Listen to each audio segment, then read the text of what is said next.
Découragés par le manque de réactivité présumée des autorités, des Français décident de se protéger et se défendre par leurs propres moyens, à leurs risques et périls.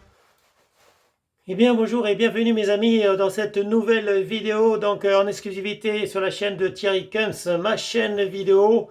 J'ai le plaisir de vous accueillir pour un documentaire cette fois-ci, un documentaire sur l'autodéfense, voilà, quand les Français se font justice eux-mêmes. C'était un documentaire de Zone Interdite en date du 20 février 2022. Et effectivement, ils disent le sentiment d'insécurité progresse. 9 Français sur 10 pensent que la justice doit être plus sévère avec les délinquants.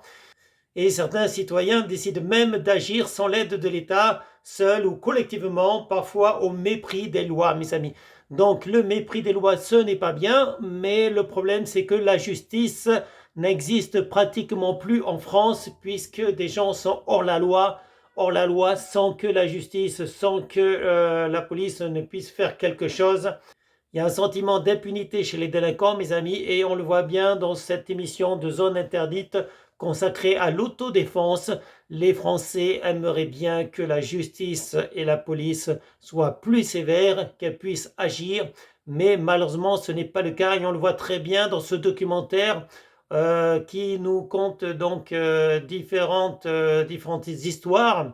Avec aussi bien des personnages, par exemple, il y a cette pauvre femme qui essaie de récupérer sa maison, elle louait une maison et le locataire n'a pas payé le loyer depuis 3 ans. On ne peut pas l'expulser parce que la décision de justice, elle est très longue à venir. La police ne peut rien faire sans une décision de justice. Le locataire nargue la propriétaire. Comme je l'ai dit, il ne paye plus son loyer depuis 3 ans. Et même si on a une décision de justice, l'affaire appliquée est très très difficile. Cette propriétaire, en fait, comme on le voit, se désole de ne pas pouvoir rentrer chez elle. Et si elle essaie de garer son camping-car devant chez elle, elle est hors la loi. Donc on a effectivement quelqu'un, un délinquant qui est un récidiviste, puisqu'il a déjà fait la même chose ailleurs, c'est-à-dire qu'il loue des maisons. Là, en l'occurrence, c'était une jolie maison avec piscine au départ, mais il a tout saccagé, il a saccagé la maison, quand elle récupérera sa maison, donc 4 ans après, elle va récupérer sa maison dans un état de délabrement total, puisque ce locataire, avant de partir, il aura saccagé toutes les pièces de la maison.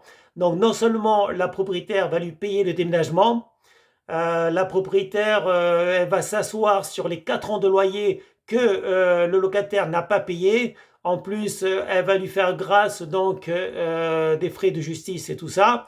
Ce locataire qui a refusé un logement social, on lui avait trouvé un logement social, un 3 pièces, un F3 tout neuf, il a refusé au motif que c'était pas assez grand pour lui, il n'y avait pas de garage.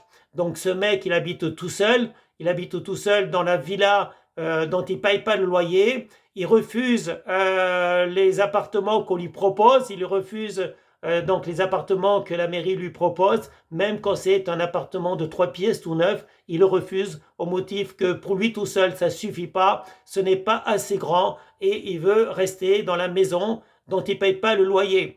Et malheureusement, la justice française, elle est nulle. Il faut bien le dire, la justice française, elle est nulle. Et on le voit aussi à travers d'autres reportages, notamment cette pauvre éleveur de moutons, où régulièrement, il y a des Roms, il y a une bande de Roms qui vient lui voler les moutons pour les égorger, pour faire leur petite fête. Voilà, donc à chaque fois qu'ils font une petite fête, il y a des Roms, il y a des gitans qui viennent pour lui voler des moutons. Il les traite très mal, on les retrouve, la police les retrouve des carcasses.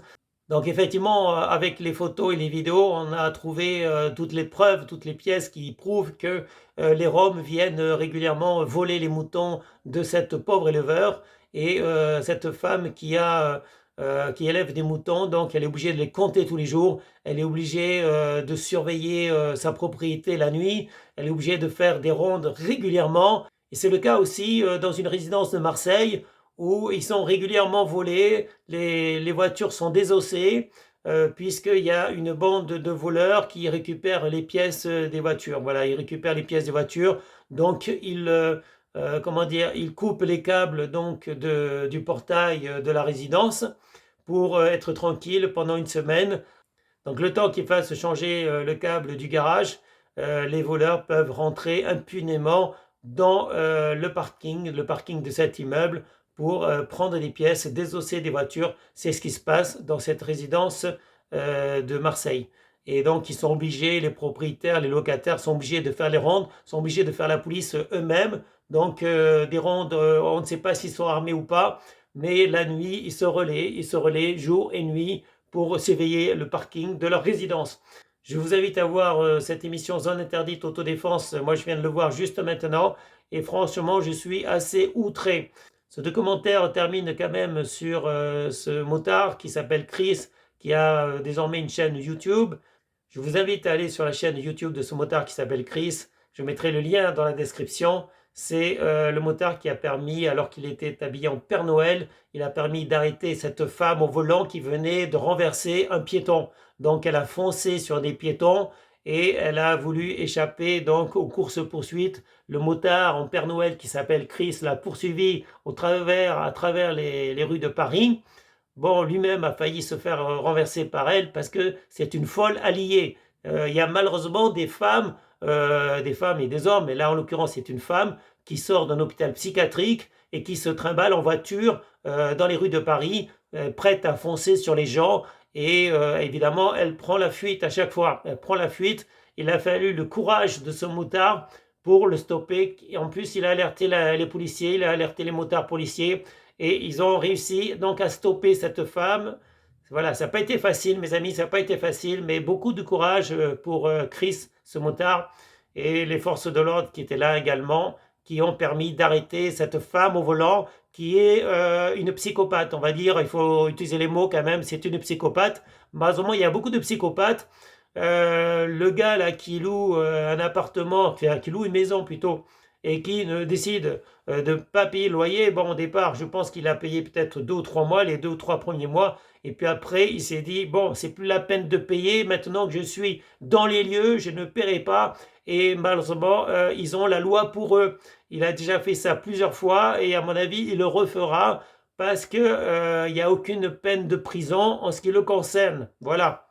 Donc malheureusement, la justice ne fait pas son travail, les juges français ne font pas leur boulot et les policiers ne peuvent rien faire de plus parce qu'ils sont confrontés à des lois qui les empêchent de faire leur travail, mes amis. Donc c'est ce qui se passe en France. Il vaut mieux pas être propriétaire, il vaut mieux pas louer son appartement, il vaut mieux quitter le pays d'ailleurs, il vaut mieux quitter la France.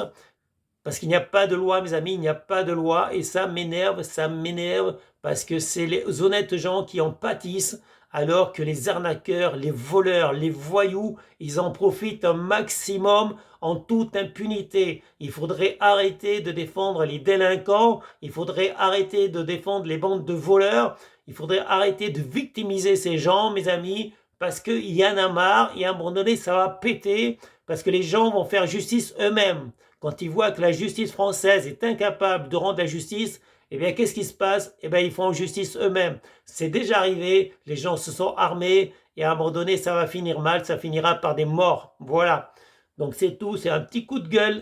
En tout cas, c'est un documentaire que je vous invite à voir si vous ne l'avez pas encore vu. Zone interdite autodéfense, quand les Français se font justice. Voilà, quand les Français se font justice eux-mêmes, c'était en date du 20 février 2022. Et sur ce, je vous souhaite salut mes amis, bye bye, ciao ciao. Eh bien, c'était une vidéo de Thierry Kums. Je vous remercie de l'avoir regardée.